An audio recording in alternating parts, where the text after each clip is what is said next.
In the rural areas of Bangladesh, a long-standing folk belief has been passed down through generations.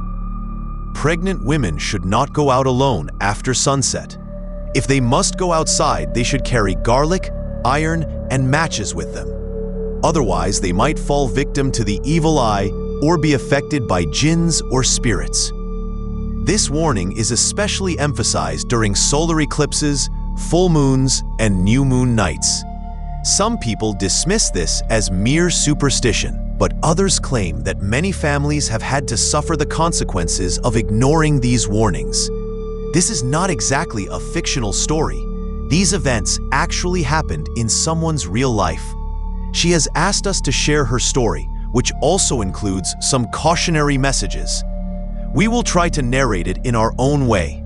This is a true account of a woman's experience. The woman is the wife of Abid Hossein Pavel, who sent us this story via email.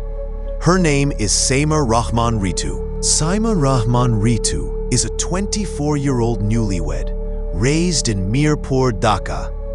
She was married to Abid Hossein Pavel through an arranged family marriage. Pavel works at a private bank in Dhaka. Though his family lives in a village, Pavel had been living in Dhaka due to his job. A few days after their wedding, Pavel brought Ritu from Dhaka to his ancestral home in Sadarpur, an old village in Kumilla.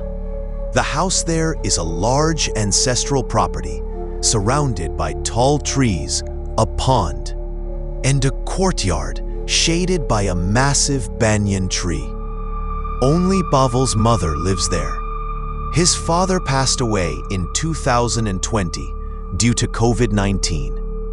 The story begins 3 months after their wedding, when Pavel finds out that his wife is pregnant. At first, Ritu's days were filled with happiness. She and her mother-in-law stayed busy with various household chores. Her mother-in-law asked her to be extremely careful during this time. From then on, her mother-in-law started taking several precautions. She tied a piece of iron with string around Ritu's waist. She placed garlic and dried chilies under the bed every night. Ritu was not allowed to go outside after dusk. Ritu used to laugh these things off at first, but then, one night, something terrifying happened. That night was a new moon. The sky was pitch black. Strange sounds echoed through the trees, and dogs were howling without any clear reason. Around midnight, Ritu was about to go to sleep when she suddenly felt that someone was standing near the window beside her bed. She couldn't clearly see the face or body, but she noticed 2 red eyes staring intensely at her. At first, she didn't give it much thought. She assumed it was probably a reflection from a distant house's light. Ignoring it, Ritu turned off the light and lay down in bed. But a few moments later, she saw a dark shadow moving from one corner of her room to the other. She screamed. Ritu's mother-in-law came and saw her lying face down on one side of the room, her body trembling. The moment she touched Ritu, it felt like her hand was burning. Ritu had developed a high fever. Her mother-in-law didn't sleep the entire night, staying up to place cold compresses on Ritu's forehead.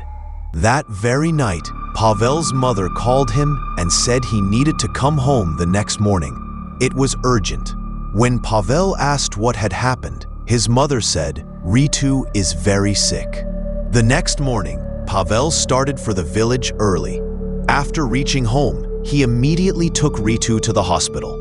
On the way, he heard the full story from his mother, what had happened during the night. His mother had only mentioned a little over the phone, but now Pavel understood everything. The doctor checked Ritu thoroughly, but didn't find any major issues. The doctor said that such things could happen due to anxiety during pregnancy. This is a very sensitive time. Women worry a lot during this phase. She may have fainted due to stress and gotten scared, the doctor explained. Saying that everything seemed normal, The doctor discharged Ritu the same day. But from that day onward, Ritu's health began to deteriorate. She started experiencing sudden palpitations, loss of appetite, occasional fever, and couldn't sleep at night due to frequent nightmares. One night, she dreamt of a shadow calling her toward the edge of the pond near the house. There on the pond steps, a girl was sitting. It was hard to guess her exact age, but she seemed very young, likely under 18. As the girl turned around, Ritu saw her stomach was swollen. She looked pregnant. But Ritu couldn't understand how such a young girl could be pregnant. As she looked more closely, she noticed 2 small holes in the girl's abdomen. Blood was slowly dripping out of them. Then the girl looked at Ritu and said, "Come into the water with me. From now on, you'll stay with us." And with that, the girl screamed and jumped into the pond. After she jumped, Ritu noticed it wasn't just one girl in the pond. It seemed like many girls were floating there. All of them were staring directly at Ritu. Their faces looked pale, drained of all color, as if they hadn't eaten in days. Their expressions were haunting. Suddenly, Ritu woke up from her sleep. She couldn't sleep for the rest of the night. She stayed up, thinking about what she had seen. Why did I see that? What does it mean? The next morning, she told her mother-in-law everything about the dream. Her mother-in-law realized something was wrong.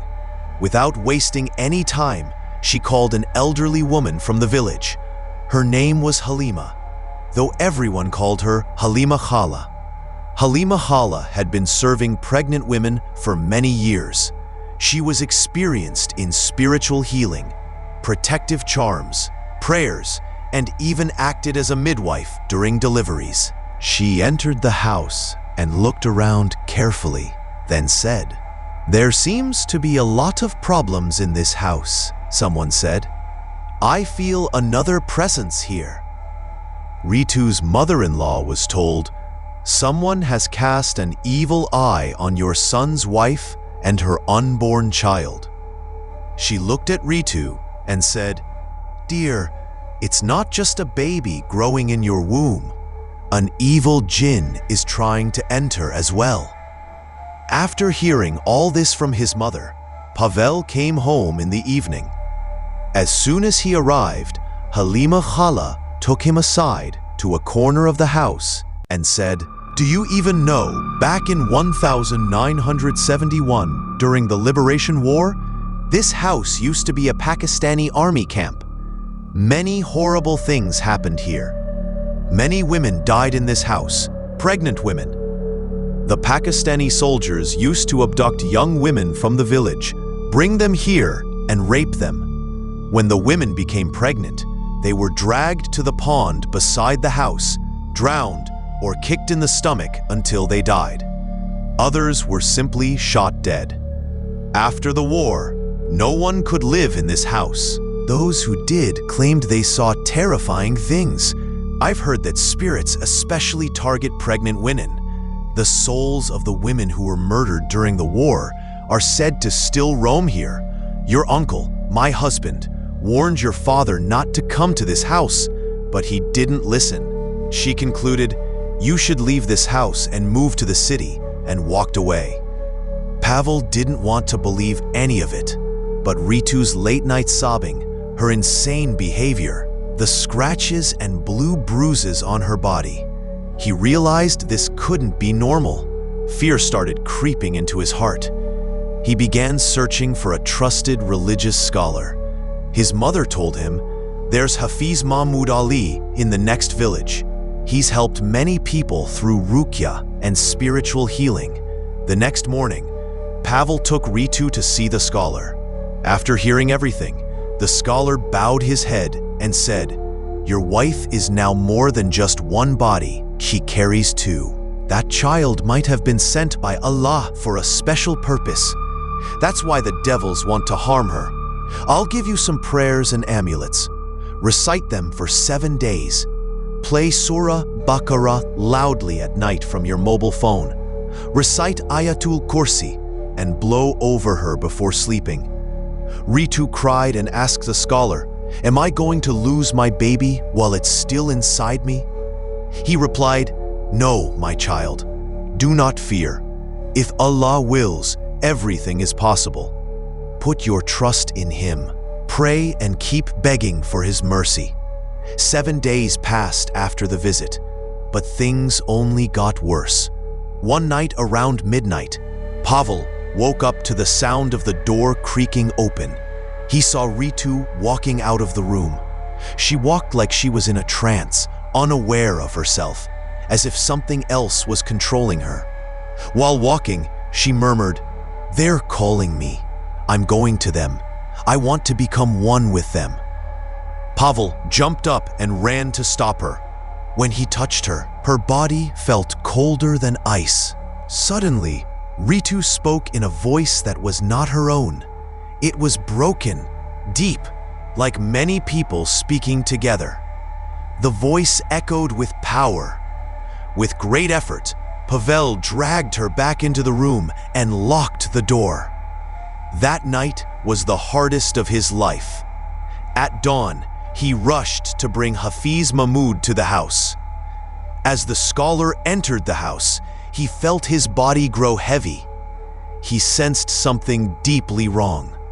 He began inspecting the entire house, especially the area near the pond. Then he entered Ritu's room and began his recitation and ruqya.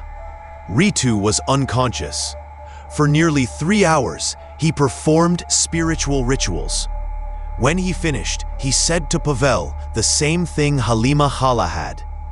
Many people died unnaturally in this house, especially women who were raped and murdered. Their souls never found peace. Pavel now knew Halima's words were true. He shared the entire backstory of the house with the scholar. Pavel's mother confirmed it.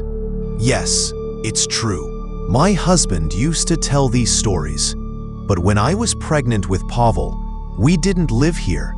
We were in Dhaka."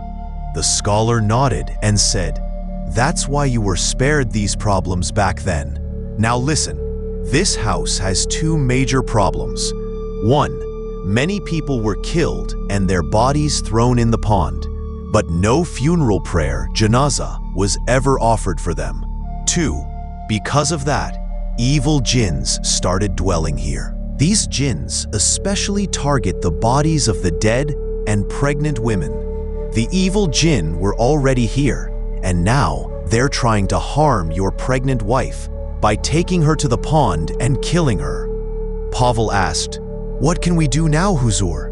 The scholar replied, "I will perform the absent funeral prayer, Gaibana Janazah, by the pond for the souls. That may bring peace. I will also try to seal off the jinns spiritually, but I don't have enough power to hold them off for long. There are many jinns here, and most are evil, very powerful." He went to the pond and began the funeral prayer. After some time, it was completed. Then he entered Ritu's room and began a special ruqya session. Just then, Ritu let out a piercing scream. The sound shook the house. The air grew thick and heavy, but the scholar kept reciting verses from the Holy Quran. After a while, Ritu began to cry. "My stomach hurts. The baby inside is kicking me hard. I'm in so much pain." The scholar raised his voice and shouted, "The child is under Allah's protection. The devil has been defeated. The jinn has left her body." Eventually, Ritu's body went still, and she fell asleep peacefully. The scholar told Pavel, "My work is done, but you must leave this house as soon as possible. Your wife and unborn child are now safe by Allah's mercy. If you want to keep them that way, don't stay here a moment longer." After that night, Ritu never saw any shadows again. Her health improved. A week later, they moved to Dhaka and rented an apartment. Ritu started regular checkups. 9 months later, at a private hospital in the capital, She gave birth to a beautiful baby girl. When the baby was born, the nurses told Ritu, "Ma'am, your daughter is incredibly calm. Newborns don't usually cry so little." It's quite amazing. Her eyes are glowing with a divine light.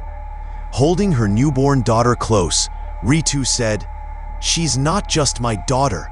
She's a light sent from Allah. I will name her Noorjahan."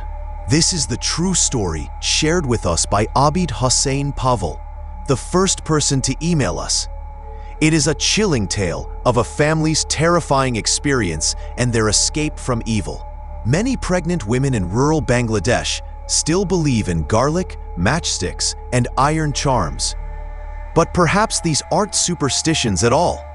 Perhaps they are ancient methods of protection. Like Ritu, many women face such shadows in their lives. But with courage, faith, and the help of the right people like Pavel, even the darkest night can be lit with hope.